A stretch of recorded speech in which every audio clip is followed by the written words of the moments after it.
Alors je crois que le secteur de la recherche fondamentale en France est important. Quand on regarde les statistiques de l'OCDE sur l'investissement national en recherche, on voit que la France est plutôt bien située. En France, ce qui se passe mal aujourd'hui, c'est de la recherche aux applications de la recherche, donc tout ce qui est création d'entreprises, au-delà des start-up. C'est-à-dire qu'en France, on a le paradoxe aujourd'hui, grâce à l'impôt recherche, d'avoir beaucoup de start-up, mais une fois que les start-up sont créées, comme on n'est pas un pays où les capitaux sont investis dans les entreprises et notamment dans les entreprises à risque, beaucoup d'entreprises se font refinancer aux États-Unis. Donc c'est assez paradoxal.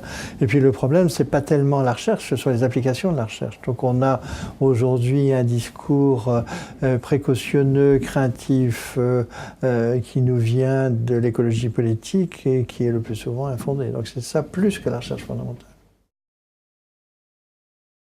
Ah oui, le champ médiatique joue un rôle essentiel, d'abord parce qu'il est très proche de l'écologie politique et ces questions sont traitées par des journalistes dont le plus souvent qui ont le plus souvent un passé lié à telle ou telle grande association écologique.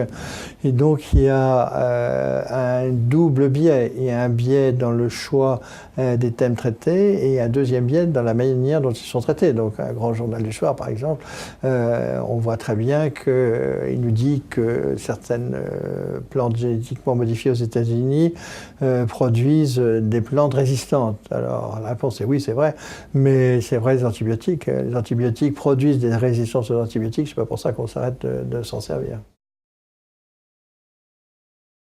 Si c'est dangereux, nous nous comportons très mal parce que si c'est une industrie sale, pourquoi cette industrie sale serait faite par d'autres?